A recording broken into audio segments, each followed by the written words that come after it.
हम लोग श्रीमद् भागवतम के तीसरे स्कंद के 24वें अध्याय के 39वें श्लोक से पढ़ेंगे। इससे पहले हम इसमें जाएं आगे, बड़ी सुंदर एक हमको आज बात सुनने को मिली। 10.80.3-4 देख लीजिएगा। 10 भागवतम से 10वें स्कंद 80वां अध्याय 80th श्लोक स्कंद 80th अध्याय तीसरा चौथा श्लोक, 3rd श्लोक एंड 4th श्लोक वर्ष। तो इसमें बता रहे हैं कि वही वाणी सत्य है जो भगवान के बारे में बोल रही है, और उसी के बारे में हर इंद्रिय से ग्रहण करना होगा। वही कान सत्य हैं, वही बात, वही इंद्रियां जो कार्य हैं वो सत्य हैं जो भगवत संबंधी, बेसिकली वो बात बोल रहे हैं परीक्षित महाराज। इसी के परिप्रेक्ष्य में महाराज ने प्रभुपाद की बात को कोट किया और बड़ा इंटरेस्टिंग लगा था हमको। वो कहे कि न्यूज़ नहीं सुनना चाहिए। प्रभुपाद कह रहे क्यों? क्योंकि न्यूज़ सुन करके ये भौतिक जगत वास्तविक लगता है। No, it's a very deep statement. आपने और मैंने, हम सभी लोग ने इस रात में कोई सपना जरूर देखा होगा। तो उस सपने में क्या वास्तविकता है? कुछ नहीं भाई। वास्तविकता मतलब वो तथ्य या वो वस्तु जिसका वास्तविक रियली मुझसे संबंध हो। जैसे आपके स्वप्न का, मेरे स्वप्न का मेरे वास्तविक जीवन से कोई संबंध हो, कोई प्रभाव ही नहीं, कोई मतलब ही नहीं। उसे पेट भरेगा, कुछ भी नहीं होगा, नथिंग हैपेंस, नथिंग, कुछ भी नहीं ना। जब आप सपने से बाहर आते हैं तो क्या सोचते हैं, अरे यार क्या, हमको आज एक सपना आ रहा था, उसमें हम युद्ध कर रहे थे किसी से, मतलब AI मशीन चल रही है उससे, there's no meaning, is it not? Why I don't want to specify it also, कोई मतलब नहीं है। तो अब आत्मा का इस जगत की किस वस्तु से संबंध है? किसी वस्तु से संबंध नहीं है, लेकिन न्यूज़ सुन कर के व्यक्ति ये संबंध अनुभव करता है। मैं भारतीय हूँ, पाकिस्तान ये है, वट इस यहाँ ये हो गया, यहाँ इतने लोग मर गए। ये सारी बातें तो इस जगत के संबंध की है ना, और इससे मेरा कोई संबंध नहीं है। तो ये जगत बड़ा महत्वपूर्ण लगने लगता है। न्यूज़ क्यों सुनते हैं? What is it? Breaking news है ना, बड़ी खबर। क्या बड़ी खबर? हेडलाइंस, वट एवर, जो भी आप उसका महत्व दे रहे हैं ना, तो महत्व तभी देंगे जब उसमें कुछ दम होगा। जैसे अब आप लोग जल्दी से बताइएगा कि मृग मरीचिका में कितना पानी होता है। अरे आप लोग को इतना भी नहीं पता, क्या ज्ञान में रह रहे आप लोग। मृग मरीचिका में कितना पानी होता है? द्रविड़ कुमार प्रभु जल्दी से बताइए, लगता है आप इंजीनियर हैं। मृग मरीचिका में तो अब मिराज में पानी है ही नहीं, और लोग वर्णन करें भाई उसमें रस है, उसमें गुलाब जामुन का जूस है, ये है वो है, ये हो गई वो हो गई। तो ये बेवकूफ़ी हुई ना। जिस चीज़ में भाई कहें, जैसे वो आकाश पुष्प में जो आकाश बेला है, आकाश में जो बेला उग रहा है, उसका वर्णन कोई करे तो वो बेवकूफ़ी होगी कि नहीं? और बार बार सुन करके व्यक्तियों को लगे हाँ शायद होगा, तभी तो बात कर रहे हैं इतना। और आप देखेंगे कि मुझे बहुत स्ट्राइक किया था वो बात। यानी कि बात ये है कि अगर जगत की वार्ता सुनेंगे और बोलेंगे तो ये जगत सत्य लगने लगता है, और जब जगत सत्य लगेगा तो यहाँ की समस्याएं या यहाँ की उपलब्धियां भी सत्य लगेंगी। हाँ, मैं तो बहुत प्रसिद्ध हो रहा हूँ, मुझे तो बहुत पैसा मिल रहा है, एक्सेट्रा एक्सेट्रा एक्सेट्रा। जब ये जगत सत्य लगेगा तो वैकुंठ क्या लगेगा? माइथोलॉजी, काल्पनिक लगेगा। और जब काल्पनिक लगेगा तो काल्पनिक वस्तु के प्राप्ति के लिए प्रयास क्या वास्तविक रूप में करने वाले हैं? कितना खतरनाक सर्किल है ना। और जितना श्रीमद् भागवतम को सुनते हैं, भागवतम के में वैकुंठ का वर्णन है, तो कानों को भगवान के वर्णन में सुनेंगे तो ये सहज विश्वास होता है कि वैकुंठ है, जो कि है भी। अब जो कि है भी, देखिए मैं कितनी नॉर्मली बोल रहा हूँ, हाँ वैकुंठ तो है ना। ऐसा लग रहा है मैं वही कल होके आए, वहाँ पे फ्लैट बुक कर लिया ऐसा। But as you keep on hearing Bhagavatam, it is a natural phenomenon in your heart कि आपको श्रद्धा हो जाती है, वैकुंठ तो है। ये भी श्रद्धा ही है कि जगत है, जबकि है तो सारी भाई पृथ्वी जल वायु अग्नि आकाश, इसी का कॉम्बिनेशन है, उससे तो कुछ है नहीं। ये भी खाली विश्वास ही है कि ये घर मेरा है। ये है नहीं आपका, ना किसी का भी कोई घर नहीं है। जब देह ही नहीं है तो घर कैसे हो गया? हमको बहुत अच्छा लगा था। और ये नित्य श्रीमद् भागवतम का श्रवण कीर्तन करने से इस प्रकार का ज्ञान मन से दूर हो जाता है। एक और बड़ी सुंदर बात महाराज ने कही सुनने के संबंध में, वो रोज़ सुनने के संबंध में कहेंगे, अगर आपको अपना पानी बॉईल करना है तो ऐसा नहीं कि एक बहुत सारा बिजली का करंट 1 सेकंड के लिए आए तो पानी गर्म हो जाएगा, समझे बात। आप अपने इंडक्शन पे रखते हो तो लगातार जब उसमें कुछ हीट आती है, करंट आता है, तब ना गर्म होता है कि बस 1 सेकंड के लिए करंट आया और चला गया। हुआ भी होगा अनुभव कि आप अपना कुकर रखे इंडक्शन पे, लाइट आई, उसे चली गई तुरंत।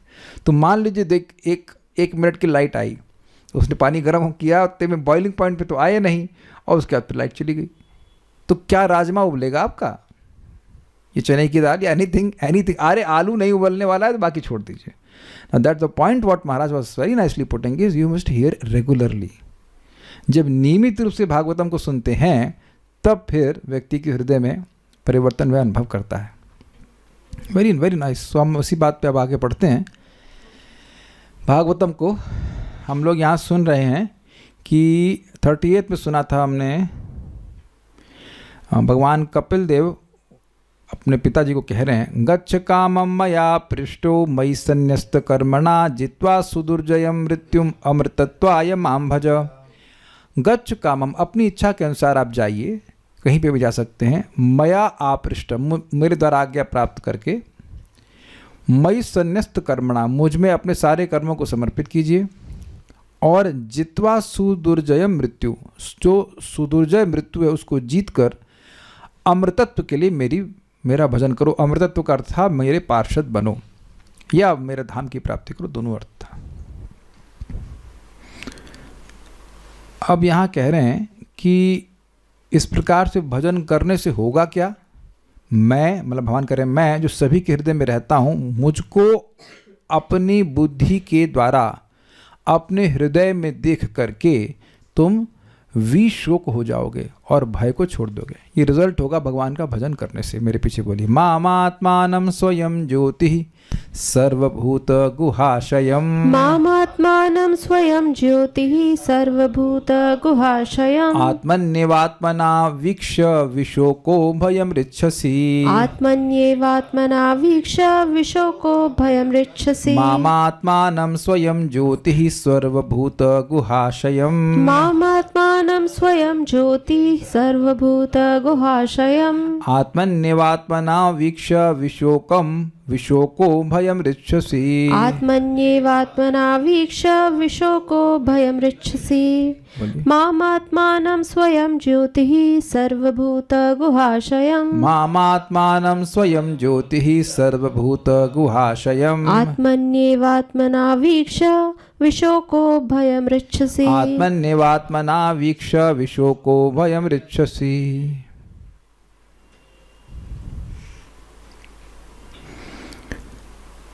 तुम अपनी बुद्धि के द्वारा अपने हृदय में निरंतर मेरा दर्शन करोगे, जो समस्त जीवात्माओं के हृदयों के भीतर वास करने वाला परम स्वतः प्रकाशमान आत्मा है, अर्थात परमात्मा है। इस प्रकार तुम समस्त शोक व भय से रहित शाश्वत जीवन प्राप्त करोगे। बहुत बहुत सुंदर बात यहाँ बोल रहे हैं। मेरा एक प्रश्न है, कितने लोगों के पास बुद्धि नहीं है? तो उत्तर बड़ा स्पष्ट, सबके पास बुद्धि है। तो फिर ये क्यों कह रहे हैं कि अपनी बुद्धि के द्वारा? बुद्धि अभी है कि नहीं है? है हमारे पास, तो अब भगवान नहीं दिख रहे हैं। तो अब कौन सी बुद्धि, यानी समझ लेना कि ये बुद्धि भगवान के भजन से शुद्ध हो गई है। एक वक्त कह रहे हैं विवेक से। देखिए, विवेक से भी नहीं, इट इज डायरेक्ट परसेप्शन, पवित्र बुद्धि से। अभयम सत्व संशय, जब चित्त पवित्र हो जाता है तो भगवान दिखते हैं। बहुत सिंपल सी बात है, बहुत सिंपल है। आपने एक तालाब देखा होगा जो एकदम साफ है, या पॉन्ड कह लीजिए, और एक तालाब है जो बहुत मटमैला है। तो जो मटमैला पॉन्ड है उसके नीचे का तला नहीं होता है, तला होता है, लेकिन तला मट्टी की वजह से दिखाई नहीं पड़ता है। तो मट्टी हट जाती है या सेटल डाउन कर जाती है तब व्यक्ति सहज रूप से देख पाता है। सिंपल है, इज इट नॉट? तो उसी प्रकार से जब बुद्धि में जो भोगों के विचार हैं, ये प्लानिंग है, ये सब कचरा हट जाता है तो भगवान हृदय में निरंतर दिख पाते हैं। तो यहाँ बुद्धि का केवल ये अर्थ नहीं कि विवेक के द्वारा आप देख पा रहे हैं। विवेक से कैसे देख लोगे भगवान को आप? भगवान दिव्य हैं, लेकिन जब हृदय पवित्र हो जाता है, वो उसका पिछले श्लोक से लिंक है, माम भजा, मेरा भजन, भगवान का भजन करते हैं तो हृदय पवित्र होता है कि नहीं होता? चेतो दर्पण मार्जनम, तब भगवान दिखने लगते हैं। ये बात है। देखिए, इस बात को हम लोगों ने तीसरे स्कंद में सुना था, मतलब शुरुआत में सुना था। पूर्व तो मतलब हृदय में रहते हैं भगवान, लेकिन दिखाई क्यों नहीं पड़ते? ममात्म दे, मम और अहम, मैं ये देह हूँ और देह संबंधित वस्तुएं मेरी हैं, इसका दुराग्रहणम, ये दुराग्रह, ये जिद्द व्यक्ति पकड़ा हुआ है। तो वसते स्वपुरिया से करके है कि भगवान यद्यपि पूरी में निवास करते हैं, हृदय में निवास करते हैं, दिखाई क्यों नहीं पड़ते हैं? क्योंकि अहम और मम की भावना बहुत जड़ बनी हुई है। श्लोक क्या है भूल रहा हूँ, महाराज को कई बार कोट करते हैं। अच्छा, दूसरी बात क्या है, ये स्वयं प्रकाशमान का मतलब क्या होता है? जैसे सूर्य है, सूर्य को दर्शन करने के लिए किसके प्रकाश की जरूरत होती है? किसी के नहीं, सूर्य अपने ही प्रकाश से प्रकाशित होता है। ये अर्थ है, यानी भगवान को देखने के लिए और किसी वस्तु की जरूरत नहीं है, भगवान स्वयं प्रकाशित है। जब हृदय पवित्र जाता है तो भगवान अपने आप को स्वयं ही भक्त के हृदय में प्रकाशित कर देते हैं। ये बात है। अब तीसरा पॉइंट क्या है इसमें, शोक और भय से रहित शाश्वत जीवन प्राप्त करोगे। भाई ये तो बहुत सिंपल सी बात है। देखिए, शोक इसीलिए है, या सारी समस्याओं का जड़ क्या है? मिथ्या अहंकार, मैं ये देह हूँ। जब मैं ये देह हूँ तो अभी तो देह से संबंधित वस्तुओं या व्यक्तियों के खो जाने पे मैं शोक करूँगा। आप देखो, बहुत सिंपल सी बात है कि अगर घर के बगल में चोरी होती तो आप लोगों को कितना शोक होता है? नहीं होता है। क्यों नहीं होता है? क्योंकि अपना नहीं है। बस सिंपल समझ में आ गया ना, अपना नहीं है। हाँ बड़ी बड़ा बोलते जरूर बड़ा दुख लगा आपका, कुछ भी, you don't feel anything, basically you don't feel anything. तो आप ये देख सकते हैं कि शोक का कारण अज्ञान ही है। बगल वाले का माल तो आपका है नहीं, आपका माल भी आपका नहीं है। हमारा माल, अपना माल मतलब जो हमारा पैसा वैसा कुछ भी है, जो कुछ भी वो हमारा नहीं है। ये बात है। अच्छा, भय से रहित क्यों होगा? भय भी इसी कारण से होता है कि ये वस्तु मेरी, मुझसे छीन जाएंगे। दोनों चीज़ों से व्यक्ति छूट जाएगा। ये बात है। आप लोग देखो ना, मेट्रो में तो कौन नहीं ट्रैवल किया होगा? तो मेट्रो में सीट लेते हैं और सीट छोड़ते हैं, वो भी मानते हैं कि हमारी सीट है। वैसे तो कभी कभी विज्ञान में वहाँ भी लोग मान लेते हैं, 10-15 मिनट के लिए 2-4 स्टेशन ट्रैवल करना, अरे हमारी सीट है, हम बैठेंगे। वो बेवकूफ़ी बात। हाँ, लेकिन ये बेवकूफ़ी है ना। 15-20 मिनट के लिए तुम बैठे हो, उस पर तुम मान रहे हो ये मेरा है, ये तेरा है, ये मेरा है, ये मेरा। और इसलिए वह शोक और भय से प्रभावित होता है। कहते इस भावना से आप मुक्त हो जाओगे। सर्वभूत गुहा आशयम, सर्वभूत स्पष्ट है सभी जीवों के, गुहा मतलब गुफा यानी हृदय। ये एक प्रश्न होगा कि हृदय को गुफा क्यों कहते हैं? देखिए, जनरली आप देखेंगे गुफा में अंधकार होता है, और गुफा के अंदर क्या होता है ये मालूम नहीं चलता। इस समय अब आप लोग क्या सोच रहे हैं कौन जानता है? किसी के सामने बैठे कहे हम आपसे बड़े अच्छा, हम आपसे बड़े अच्छे मित्र हैं, प्रेम कर रहे हैं, वो तो मुख से बोल रहा है, अंदर क्या वो सोच रहा है क्या जानेंगे आप? तो गुह्य अर्थ में आ रहा है ना कि जो चीज़ ना, जिसके अंदर, जिसमें क्या अंदर चल रहा है वो नहीं प्रकट होता है, इसलिए हृदयों को गुहा कहा जाता है, हृदय को। तो उस हृदयों में आश्रयम अर्थात रहने वाला, मैं यानी निवास करने वाले भगवान हृदय में रहते हैं। कैसे भगवान है? स्वयं ज्योति, स्वयं प्रकाश हैं। इसका अर्थ आप समझ गए। आत्मानम मतलब परमात्मा हूँ, या परमात्मा को कह लीजिए। आत्मना मतलब अपनी बुद्धि से, आत्मनि अर्थात अंतःकरण में, एव ही माम वीक्ष मेरा दर्शन करके, विशोक अभयम ऋच्छसि शोक रहित होकर मोक्ष पद को प्राप्त करोगे। देखिए, एक फैक्टर यहाँ पे समझ लेना पड़ेगा। इस जगत में अभयम को मोक्ष क्यों ट्रांसलेट किया जा रहा है? देखिए, इस जगत में एक बहुत बड़ा फैक्टर और डोमिनेटिंग फैक्टर है, और क्या है? भय। अब एक मैं प्रश्न करूं कि जगत में भय क्यों बहुत बड़ा डोमिनेटिंग फैक्टर है? कोई सोचा है कभी इस तरह से?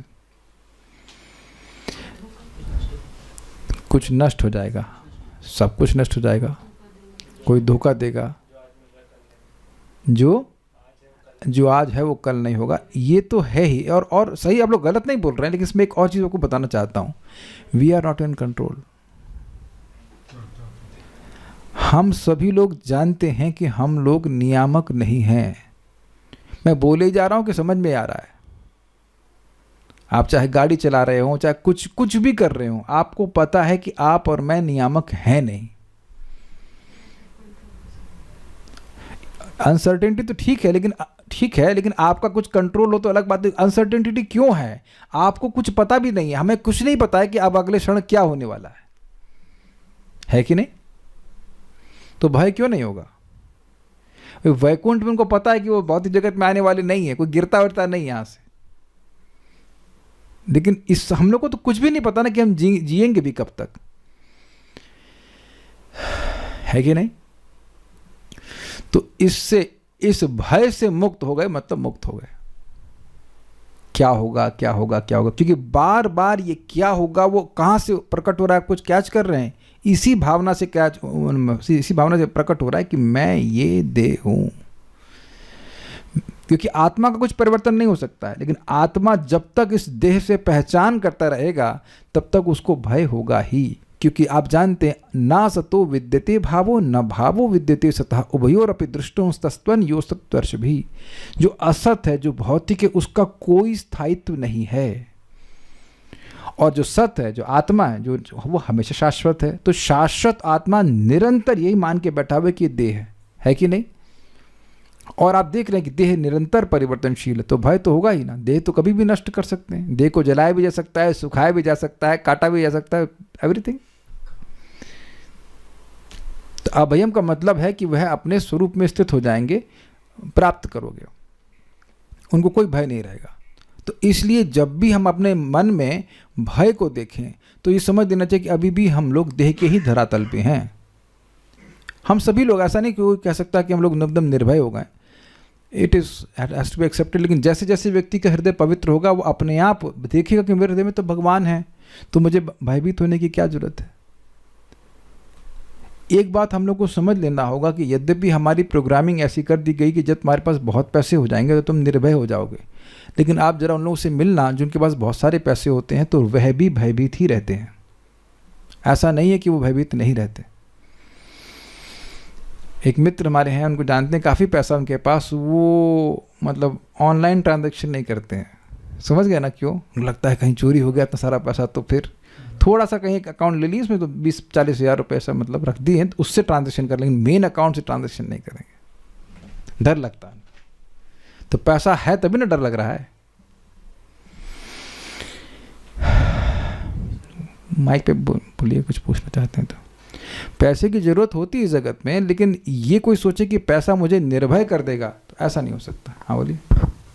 प्रभु एक डाउट है कि मतलब ये जो आप बोल रहे हैं कि हम देह मानते हैं, तो ये इम्पोजिशन हम बोल ही रहे हैं, नहीं मतलब मैं बोल रहा हूँ तो इसलिए हो रहा है, नहीं तो नहीं, मैं नहीं बोलता तो नहीं होता। ये इम्पोजिशन है मतलब। और क्या, या बचपन से आपको क्या बोला, क्या तुम्हारा नाम गौरव है? नहीं, वो तो क्या आपका नाम पिंटू है तब? नहीं, जैसे ये इम्पोजिशन ही तो है ना भाई, उपाधि तो है।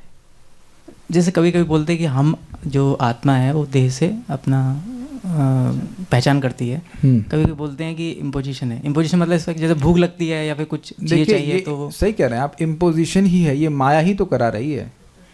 माया की जो अविद्या शक्ति है, जो अविद्या की सृष्टि है, वो झूठी कही जाती है। ये देह तो है, ये देह अविद्या से नहीं आया है, देह आया है प्रधान से। आपको पता ना, विद्या अविद्या प्रधान, तो देह तो है, लेकिन ये जो मेरी मान्यता है कि मैं ये देह हूँ, ये अविद्या की सृष्टि। दिस कंसेप्शन, इस इग्नोरेंस, ये मान्यता, अस्मिता का ना, अस्मि, मैं ये देह हूँ, तो ये अविद्या की सृष्टि और ये झूठी सृष्टि है। मैं ये देह नहीं हूँ, ये बात है। ठीक है, लेकिन आप देख लिए ना कि सोल्यूशन क्या है, माम भजो। देखिए इस पे फिर जो हम अभी बात कर रहे थे शुरुआत में इस क्लास की, फिर वही बात आ जाती है। जब व्यक्ति अविद्या से प्रेरित होगा तो वो क्या करेगा? वो चाहे जो देखेगा या वो कुछ सुनेगा, जो करेगा या बोलेगा, जो कुछ भी इंद्रिय जनित कार्य करेगा, इंद्र संबंधित, वो भगवत संबंधी नहीं होंगे। और मैं समझता हूँ हर भक्त का इतना विवेक जागृत हो गया है कि उसको इंस्पिरेशन की डिफरेंस में, इंस्पिरेशंस की गुणवत्ता में डिफरेंस समझ में आता है कि आपको प्रेरणा मिल रही है कथा में जाकर सुनने की, तो ये अविद्या से प्रेरित नहीं है, ये भगवान की अंतरंगा शक्ति से प्रेरित है। समझ में आता है? हम कुछ व्यर्थ की चीज़ सुनना चाहते हैं या देखना चाहते हैं या बोलना चाहते हैं, तो ये समझ में आ गया आता होगा कि ये अविद्या से प्रेरित है। क्या मेरी बातें सबको समझ में आ रही हैं? आप यहाँ पर जो आए क्लास सुनने के लिए, तो क्या अविद्या से प्रेरित होकर के? ये तो क्लियर दिखता है ना कि what is maya and what is not maya. तो जब व्यक्ति अधिकाधिक भगवान की अंतरंगा शक्ति से प्रेरित हुए कार्य करता है तो स्वाभाविक सी बात है कि अविद्या का बंधन कम होता चला जाएगा। Is it all sinking? ये सब बातें प्रैक्टिकल हैं। पिछले श्लोक से लिंक किसका? माम भजा, बिना मेरा भजन किए ये सब नहीं होने वाला है। ऐसा नहीं कि केवल बुद्धि के द्वारा भगवान को हम जान लेंगे, इट इज़ नॉट पॉसिबल। भगवान स्वयं प्रकाशित करेंगे। देखिए शब्द है स्वयं ज्योति। ये एग्जाम्पल कई बार दिया गया है कि आप अगर रात्रि में चाह लो कि हमको सूर्य दिख जाए तो आप कितना प्रयास कीजिए, सूर्य नहीं दिखाई पड़ेगा। लेकिन जब सूर्य प्रकट हो जाता है तो अपने आप सबको दिख जाता है। तो सूर्य भगवान स्वयं ज्योति हैं, अर्थात भगवान अपने आप को स्वयं प्रकाशित करते हैं, आपके मेरे प्रयास से नहीं होगा। तो भगवान जब की भक्ति की जाती है और भगवान उससे प्रसन्न होते हैं तब भगवान अपने आप को प्रकट करते हैं। इस लोग समझ लेना होगा आपको। सर्वभूत गुहाश्रय, सबके हृदय में रह रहे हैं। तो यानी मेरे हृदय में भी रह रहे हैं, मतलब अपने हृदय में भी रह रहे हैं। तो कह रहे हैं कि माम आत्मा न, मुझ परमात्मा को, कैसे परमात्मा? जो स्वयं ज्योति हैं, जो स्वयं प्रकाश हैं। स्वयं ज्योति का अर्थ और स्पष्ट हो रहा है कि वह माया के द्वारा आवृत नहीं हो सकते। जैसे सूर्य अंधकार के द्वारा कवलित नहीं हो सकता। अंधकार में हम होते हैं, सूर्य कभी अंधकार में नहीं होता। इजी। तो स्वयं ज्योति का एक और भी अर्थ है कि भगवान का प्रकाश, भगवान का ज्ञान कभी माया से नहीं ढका जा सकता है। भगवान का ज्ञान तो स्वयं स्वतः आ रहा है उनको अपने पास से, ये भी समझ में आना चाहिए। स्वतः स्फूर्त, यस। और सर्वभूत गुहाश्रम, सभी जीवों के हृदय में रहने वाले को, मुझको, आत्मनि, आत्मा में, यानी अर्थात अपने चित्त में, आत्मना अर्थात अपनी बुद्धि के द्वारा, वीक्ष देख कर मतलब केवल विवेक से नहीं। विवेक से तो आप अंदाज लगाते ये सही है गलत है, या ये भी अंदाज लगा सकते हैं हाँ भाई कोई परमात्मा होंगे हृदय में, हम नहीं खाना हजम कर रहे हैं तो कोई करवा रहा होगा। बट देखने का मतलब आई टू आई, डायरेक्ट देख करके, विशो को अभयम ऋच्छसि, तुम विशोक हो जाओगे और तुम अभय की प्राप्ति करोगे।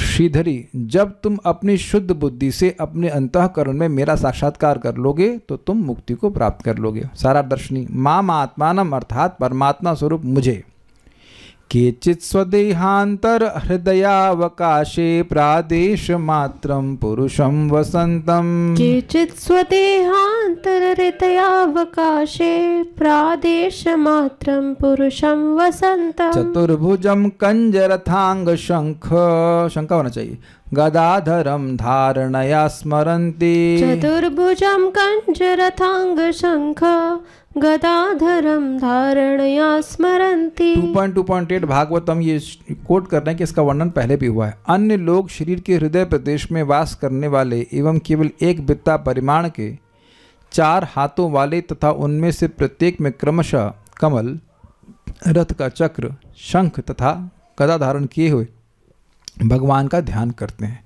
इत्यादि श्रीमद् भागवत की उक्ति के अनुसार अंतर्यामी अपने इष्ट देव शुक्ल श्री विष्णु को अपने ही आत्मा में आत्मना अर्थात बुद्धि के द्वारा देखते हुए वे शोक रहित होकर अभय और मोक्ष फल को प्राप्त होते हैं। बहुत सिंपल सी बात। तात्पर्य, सभी मनुष्य परम सत्य को अनेक प्रकार से समझने के लिए इच्छुक रहते हैं, यथा ब्रह्मज्योति का अनुभव करके, ध्यान द्वारा अथवा चिंतन द्वारा। किंतु कपिल देव माम शब्द का प्रयोग बल देने के लिए करते हैं कि परमेश्वर परम सत्य की अंतिम स्थिति है। भगवत गीता में श्री भगवान सदैव माम मुझको का प्रयोग करते हैं, किंतु दुष्ट लोग इसका दूसरा अर्थ लगाते हैं। माम श्री भगवान ही हैं। यदि कोई श्री भगवान को जिस रूप में वे विभिन्न अवतारों में प्रकट होते हैं देख सके और ये समझ सके कि उन्होंने भौतिक देह नहीं धारण की, वरन वे अपने नित्य आत्म रूप में उपस्थित रहते हैं, तो वही श्री भगवान के स्वभाव को समझ सकता है। अब ये देखिए बड़ी सिंपल सी बात लग रही होगी बोलने में, पढ़ने में, लेकिन भगवान कृष्ण जब इस जगत में विद्यमान थे प्रत्यक्ष रूप से, तो क्या सभी लोग समझते थे कि वो भगवान है? नहीं। इसीलिए तो भगवान वहाँ पे कह रहे हैं भगवत गीता में, अवजानन्ति माम मूढ़ा मानुषिम तनुमाश्रितम। भगवान वहीं खड़े हैं और बोल रहे हैं कि जो मूर्ख हैं वह यही मानते हैं कि मैं मनुष्य का देह धारण करता हूँ। यानी जब भगवान वर्तमान थे तब भी ये लोग मानते थे। अब प्रश्न है कि ऐसा क्यों मानते थे? जब सूर्य सामने है तब भी आप सूर्य को लालटेन मानेंगे या मोमबत्ती मानेंगे? ऐसा तो कोई नहीं मानता। इस जगत में कोई भी व्यक्ति सूर्य को मोमबत्ती मानेगा, चाहे वो नास्तिक हो, आस्तिक हो, चाहे कुछ भी हो, सूर्य को तो सूर्य ही मानेगा। तो प्रश्न होगा कि भगवान जब आते हैं तब ऐसा क्यों होता है? भाई देखिए, जिनकी आंखें हैं वो सब तो सूर्य को सूर्य ही मानेंगे, लेकिन जो व्यक्ति अंधा है, और अगर सारे ही लोग अंधे हों तो वो सूर्य में और मोमबत्ती में क्या भेद कर पाएंगे? अब समझ में आया? तो भगवान सामने भी हो, जैसे कि सूर्य सामने भी हो, लेकिन कोई अंधा हो तो क्या सूर्य का अनुभव करेगा? अग्रीड? उसी प्रकार से जब भगवान इस जगत में आते हैं तो अवजानंती माम मूढ़ा, जो मूर्ख हैं, जो भगवान के तत्व को नहीं समझते हैं, ना भक्तों से कभी सुनते हैं, तो उनके लिए तो वह मनुष्य जैसे ही लगेंगे। और भगवान भी बड़े अद्भुत हैं। आप चीनी से उसकी मिठास को नहीं हटा सकते हो, लेकिन भगवान अपने माधुर्य को, अपने ऐश्वर्य को अभक्तों से छुपा लेते हैं। ये उनकी स्पेशल माया शक्ति का प्रभाव है। नाहम प्रकाश सर्वस्य योग माया समावृता मूढ़ोयम ना भी जानाति लोको माम अजम अव्ययम। अब देखो, जो भक्त लोग जप करते हैं सबको कुछ अच्छा अनुभव होता है। अगर आप बड़े अच्छे से जप किया जाए, सुबह उठ करके आप जप करें, जो नहीं किए आज तक वो ट्राई कीजिएगा, जल्दी सो जाइए, सुबह 3 बजे उठिए और जप कीजिए। You don't need any initiation for this, you have a very good experience of chanting. एक वक्त हमको आप बता ही रहे थे, 5:30 बजे ख़त्म कर दीजिए, 5:20 पे। कहते हैं एक बड़ी अच्छी बात है कि भाई सुनना बड़ा आसान होता है सुबह के समय। तो आप हरे कृष्ण मंत्र सुबह उठ करके नाम उच्चारण करते हैं, then you feel very different from all the words you have spoken. दिन भर में बहुत सारी बातें करते हैं, लेकिन उसका अनुभव वैसा नहीं होता जो सुबह उठ करके नाम उच्चारण करने का होता है। तो अब आप भक्तों का डायरेक्ट एक्सपीरियंस है कि ये हरे इज डिफरेंट फ्रॉम हा एंड रा। मैं समझा पाया? हा और हरी मिर्च ले आना, भाई हरी मिर्च का क्या रेट है, हरी हरी हरी, ऐसे ऐसे बहुत सारी हरी मिर्च की बात, बहुत सारी बातें हमने हरी मिर्च तो पहले भी बोला होगा, राजमा की सब्जी तो हमने खाई होगी, लेकिन जब आप बड़े भक्ति भाव से एकाग्र मन से हरे कृष्ण मंत्र बोलते हैं, यू फील डिफरेंट। ऐसा नहीं कि आप उसको कोई अनुभव ही नहीं कर रहे हैं, बस खाली कोई व्यक्ति बोल रहा है और आपने स्वीकार कर लिया है, जैसे अंधा तुक्की में नहीं स्वीकार कर रहे हैं। तो पॉइंट क्या है, जैसे भगवान का नाम है वैसे ही भगवान है। मैं समझ पा रहे हैं उदाहरण क्यों दे रहा हूँ। ऐसे आप का कब से बोलते आए, लेकिन जब भगवान की लिए भक्ति करते हैं, नाम उच्चारण बार बार करते हैं, प्रॉपर तत्व समझ के करते हैं, तो आप देखेंगे कि आपको वही नाम, वही शब्द अलग अनुभव प्रदान करता है। समझे? अब जितनी भक्ति बढ़ेगी उतना ये शब्द आपको अलग और अनुभव प्रदान करेगा। I hope it is also clear. लेकिन ये कोई भौतिक शब्द नहीं है। अगर भौतिक शब्द होता तो बचपन से लेकर आज तक तो हम लोग भौतिक शब्द सुनते आए ही हैं, वहाँ तो कोई संतुष्टि नहीं हुई। यद्यपि ये भागवतम है ये, और यद्यपि ये हिंदी जैसा लग रहा है, लेकिन इसको सुनने का अनुभव सामान्य न्यूज़पेपर सुनने से तो अलग है कि नहीं? न्यूज़पेपर सुनते हुए कभी नींद आई है? अब देखो, भागवत में बैठेगा ही व्यक्ति, थकान होने चालू हो जाएगी, नींद। ये भी एक अनुभव है। बहुत से लोगों का ऐसा अनुभव होता है। अभी आप में से कितने लोग हिंदी पढ़े ही नहीं? ये बेवकूफ़ी वाला प्रश्न। सब लोग हिंदी पढ़े होंगे, मोस्टली सब लोग पढ़े होंगे, तभी तो मैं जो पढ़ा रहा हूँ समझ में आ रहा है आपको। आपने हिंदी पढ़ी है, हिंदी के गद्य पढ़े होंगे, पद्य पढ़े होंगे, लेकिन वह अनुभव नहीं होता जो भागवत में सुनने से होता है। दिस आर लाइव बुक्स, जिसे कहना चाहिए। ये भगवान हैं। तो मैं खाली ये समझाना चाहता हूँ कि जैसे भगवान की कथा यद्यपि शब्द है, लेकिन वो शब्द नहीं है, वो भगवान है। तो ऐसे लोगों को लग रहा है कि ये तो इंसान है, जो क्षत्रिय का लड़का है, लेकिन क्षत्रिय नहीं है, वो भगवान है। लेकिन जो व्यक्ति भगवान की भक्ति से परिपूर्ण होगा वह समझ पाएगा। ये बात प्रभुपाद कह रहे हैं। चूंकि अल्प ज्ञानी इस बात को नहीं समझ पाते, इसलिए इस पर बार बार बल दिया गया है। जिस रूप में भगवान अपनी अंतरंग शक्ति के द्वारा कृष्ण, राम या कपिल रूप में उपस्थित होते हैं, यदि कोई इन रूपों का दर्शन भी कर ले तो वह ब्रह्मज्योति का दर्शन कर सकता है, क्योंकि ब्रह्मज्योति उनके शरीर की कांति के अतिरिक्त और कुछ नहीं है। जिस प्रकार सूर्य प्रकाश सूर्य की कांति है, अतः सूर्य को देखकर मनुष्य स्वतः ही सूर्य प्रकाश को देख लेता है, इसी प्रकार पूर्ण पुरुषोत्तम भगवान का दर्शन कर लेने से मनुष्य एक साथ परमात्मा स्वरूप के साथ ही साथ निर्गुण ब्रह्म का अनुभव करता है। भागवत में पहले ही प्रतिपादित हो चुका है कि परम सत्य 3 रूपों में उपस्थित रहता है। प्रारंभ में निर्गुण ब्रह्म के रूप में, फिर प्रत्येक मनुष्य के हृदय में परमात्मा रूप में, और अंत में परम सत्य भगवान के परम साक्षात्कार रूप में। जो परम पुरुष का दर्शन कर लेता है वह स्वतः ही अन्य रूपों का अर्थात परमात्मा तथा ब्रह्म रूपों का अनुभव कर लेता है। ये बात थोड़ा समझाने वाली होगी, बहुत से भक्तों को पता होगा, कुछ लोगों को शायद ना पता हो। देखिए, सूर्य का देवता है, सूर्य का गोला है और सूर्य का प्रकाश है, तो सूर्य की प्रकाश की तुलना किससे करेंगे आप? देखिए, वरुण प्रभु को माइक दीजिए। हम अज्यूम करते हैं कि आपको पता है, अब नहीं पता है तो फिर हम समझा देंगे। ब्रह्म ज्योति। वेरी गुड, सही उत्तर। Brahma jyoti is equivalent to, not equal to, equivalent to सूर्य की रोशनी। और सूर्य का डिस्क इज इक्वलेंट टू, सूर्य का जो गोला है वो किसके इक्वलेंट होता है? कुछ भी बोल देंगे निराकार तो हो गया ना ब्रह्म ज्योति, परमात्मा। और सूर्य देवता भगवान के। इतना देर में उत्तर दे रहे हैं, इसका मतलब उपलक्षण से क्या कितने लोगों को उत्तर सब पता थे? समझ में आ रहा है हम क्या कह रहे हैं यहाँ पे? नहीं समझ में आ रहा है, इसीलिए रिपीट करना जरूरी है। सूर्य देवता दिखते हैं आप लोगों को? कितने लोग सूर्य देवता का दर्शन करके आए? शीतल माता जी को दिखते होंगे सूर्य देवता? नहीं दिखते आप देर में उठती हैं, दिखेंगे कैसे आपको? और 6:30 बजे उठती हैं तो इसलिए दिखेंगे नहीं। आप 4 बजे देखिए उठिए तो दिख जाएंगे आपको नहीं, सूर्य देवता किसी को नहीं दिखाई पड़ते हैं। मतलब जो सूर्य का उपासक होगा उसे दिख जाए अलग बात है, लेकिन सूर्य का गोला दिखता है। तो ये 3 स्टेजेस हैं कि नहीं? आप सुनते हो सूर्य देवता के बारे में, तो सूर्य देवता पे ही सूर्य का ग्लोब आश्रित है, और सूर्य के ग्लोब से आगे सूर्य की प्रकाश है। तो ऐसे भगवान श्री कृष्ण हैं, उनका एक विस्तार परमात्मा है, और उसके बाद भगवान श्री कृष्ण की जो अंग कांति है उसको ब्रह्म ज्योति कहते हैं। एक और उदाहरण किसी को पता है? पहाड़। हाँ, पहाड़ को आप बहुत दूर से देखेंगे तो ऐसे वाइट दिखाई पड़ेगा, फिर और पास जाएंगे तो पेड़ दिखाई पड़ेंगे, और पास जाएंगे तो आपको उसमें प्योर जीव जंतु पक्षी आदि सब दिखाएंगे, डिटेल्स दिखाई पड़ेंगे। और एक और एग्जाम्पल होता है ट्रेन। तो ट्रेन को दूर से देखते हैं, लाइट ही दिखाई पड़ती है कि नहीं, अगर रात में देखना है। फिर आप और पास आ जाती है तो ट्रेन दिखती है, और अंदर जाते हैं तो लोग भी दिखते हैं। एक और एग्जाम्पल है, और किसी के घर में जाइए तो बाहर तक आप जा रहे हैं, मान लीजिए बाउंड्री दीवार तक पहुंच गए, तब भी घर पहुंच गए। हाँ, हम आ गए, घर पहुंच गए। अभी कल ही परसों की बात है ना, भक्त लोग विपिन प्रभु आए थे, विपिन विलास प्रभु अपने परिवार के संग, बड़ा परिवार है, तो बाहर ही गेट पे खड़े हो गए। तो घर पे पहुंच गए कि नहीं पहुंच गए? पहुंच गए, लेकिन अब अंदर आएंगे, फिर दूसरे गेट पे आएंगे, फिर यहाँ आकर क्लास सुनेंगे, मुझसे बातचीत करेंगे, तो 3 लेवल हो गए कि नहीं हो गए? तो ये सब किताब सब इस तरह से समझ लेना चाहिए। तो जो व्यक्ति अब सूर्य देवता को ही समझ लिया, तो उसके लिए सूर्य ग्लोब को समझना या सूर्य डिस्क को समझना और सूर्य की रोशनी को समझने में कोई मुश्किल तो है नहीं, ये बात।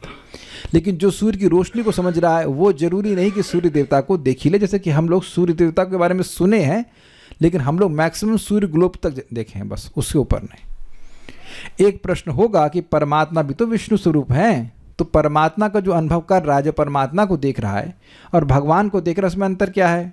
कौन बताएगा? हम तो आज एग्जाम ले लेते हैं। कालिया कृष्ण प्रभु बताएंगे, बोलिए। हरे कृष्ण प्रभु जी, परमात्मा से उपदिष्टा अनुमंता है।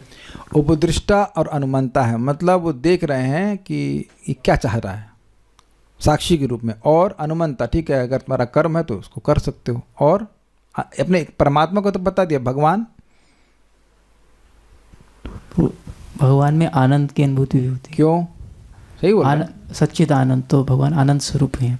आनंद स्वरूप परमात्मा के निरानंद स्वरूप है परमात्मा के निरानंद है। बहुत बहुत सूक्ष्म पॉइंट है। हाँ, रुक्मिणी माता जी ने बिल्कुल सही बोला। देखिए, परमात्मा में ममता नहीं होती है परमात्मावादी की।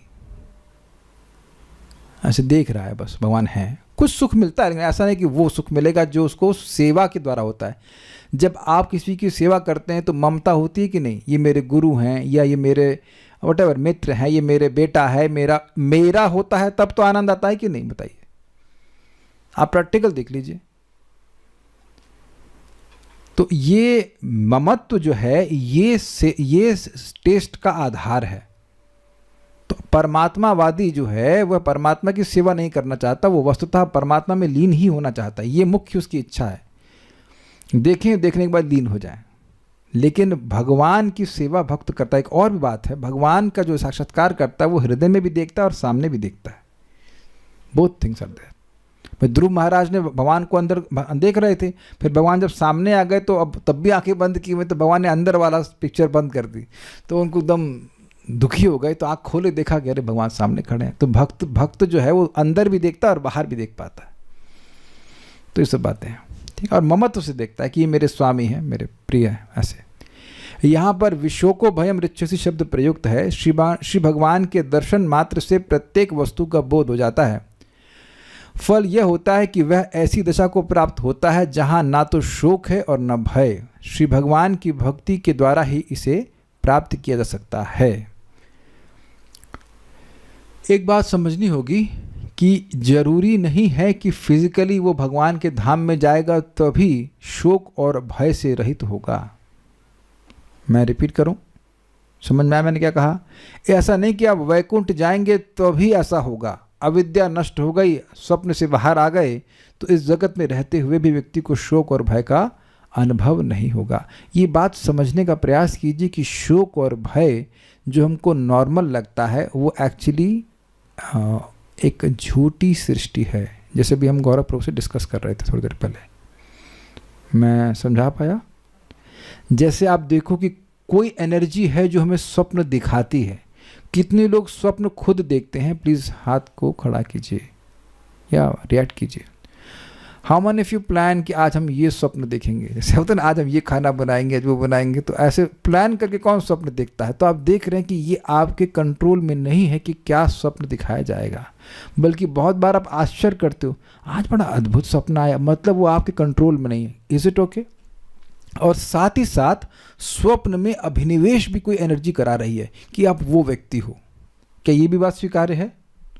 उसी प्रकार से जब हम लोग जागृत अवस्था में हैं तब भी एनर्जी, ये अविद्या की जो एनर्जी है, ये बार बार हमको मतलब इस बात को मनवाती रहती है कि तुम ये देह हो, और ये इसी उसके बाद पर शोक और भय की सृष्टि करती है। इसकी सृष्टि की जा रही है। It is an artificial atmosphere से कहना चाहिए। इसी के लिए तो उसे कंडीशनिंग कहते हैं। तो नेचुरल स्टेट में जीव अगर यहाँ पे है, इन द सेंस कि अगर वो मुक्त हो गया है सब चीज़ों से, अविद्या से निवृत्त हो गया है, तो यहाँ पे रहते हुए भी भय का अनुभव नहीं करेगा। ठीक है, तो यहाँ रुकते हैं। बात समझ में आ रही होगी? कोई प्रश्न क्या कमेंट है किसी वक्त का? तो देख लेता हूँ। नॉट कंप्लीट रिलेशन रुक्मणी माता जी ने पूछ लिया। वर्ष 1 में भगवान में अनेक गुण हैं। हाँ, कुछ कह रहे हैं, बोलिए। हरे कृष्ण प्रभु जी। प्रभु जी, शोक भय मोह जैसे, तो अभी वर्तमान में जैसे किसी को सुख मिल रहा है वो भी छूटने का डर रहता है। जैसे आध्यात्मिकता में है, भगवान का मंदिर है, ये कथा है, ये बहुत अच्छा है।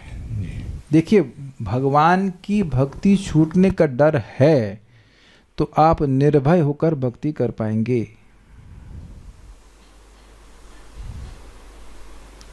Is it sinking? भाई भगवान की भक्ति का देखिए, ऐसे देखिए, पहली बात, क्या भगवान आपको आपकी भक्ति छुड़वा देंगे? ये तो कभी आपने सुनने में नहीं आया कि भगवान किसी भक्त की भक्ति छुड़वा दें। ऐसा आपने सुना है कभी कि भगवान किसी भक्त की भक्ति छुड़वा दें? परीक्षा लेते हैं, लेकिन ऐसा तो नहीं कि उसकी भक्ति छुड़वा देंगे। भक्ति छूट गई हो तो मिलवा देते हैं, लेकिन भक्ति छुड़वाते थे ना भगवान। आप ये नहीं कर सकते कि मैं भगवान ने चाहा मेरी भक्ति खत्म हो जाए। ऐसा तो भगवान कभी नहीं करते। ऐसा क्यों करेंगे? वो तो चाहते हैं कि हम लोग भक्ति करें। ये तो आपने कभी किसी प्रवचन में नहीं सुना ना कि भगवान भक्त को हटा दें भक्ति से। It doesn't work like that. तो जब हम लोग डर बने रहते हैं, डर रहता है, तो व्यक्ति अपराध करने से डरेगा। आप देखो प्रैक्टिकल, ये बिजली सब तरफ हमारे पास है कि एक व्यक्ति बता दीजिए जिसको करंट से डर ना लगता हो, लेकिन क्योंकि आप करंट से डरते हैं इसलिए निर्भय होकर करंट का उपयोग करते हैं कि नहीं? यहाँ सॉकेट लगा हुआ को आप क्यों भेदभाव नहीं? आप गीले हाथ ऐसे करके घुसा देंगे सॉकेट के अंदर। आप में से पता नहीं कितने लोगों ने इंडक्शन का उपयोग किया है, तो इंडक्शन में कभी पानी गिर जाता है तो एक भय लगता है कि अरे कहीं इसमें करंट ना लग जाए। लगता नहीं करंट उसमें, लेकिन भय तो लगता है ना। तो जब ये भय रहेगा तो व्यक्ति निर्भयता से भक्ति कर पाएगा। Because basically what we have to fear is offences to devotees, offences to bhakti, या जो भी चीज़ें, तो वो अच्छे से भक्ति कर पाएगा। ये भय होना ही चाहिए कि कहीं हमारी भक्ति छूट ना जाए। जो इसको बिल्कुल मस्त है, वो उठा अब अपना 8 बजे, अरे वेदवाद नहीं, थोड़ा सा डोसा बनाना, हाँ प्रोजेक्ट डोसा हो गया, अच्छा थोड़ा सा वो हर्बल थोड़ा कॉफ़ी दे देना, हर्बल कॉफ़ी नहीं, हर्बल टी सॉरी देना, ये पी लिया प्रोजेक्ट। जब अरे हो जाएगा, कहाँ जब माला कहाँ भागी जा रही है अब जब कोई इस प्रकार से है तो हो गया उसका। फिर है कि नहीं? तो भय होना जरूरी है। ये वाला भय अच्छा भय है। एक भक्त तो बता रहे थे मैंने कैसे उठ पाते, हमको बड़ी एंजाइटी होती, वो बोल रही थी कि सुबह हम नहीं उठ पाएंगे तो जब कैसे होगा, तभी जब हो पा रहा है। तो देखो माला हो गया अपना खुश, नहीं तो जो एकदम रिलैक्स्ड हैं they will have some difficulty. कुछ पूछ रहे थे आप? ठीक है, सो विल स्टॉप हियर।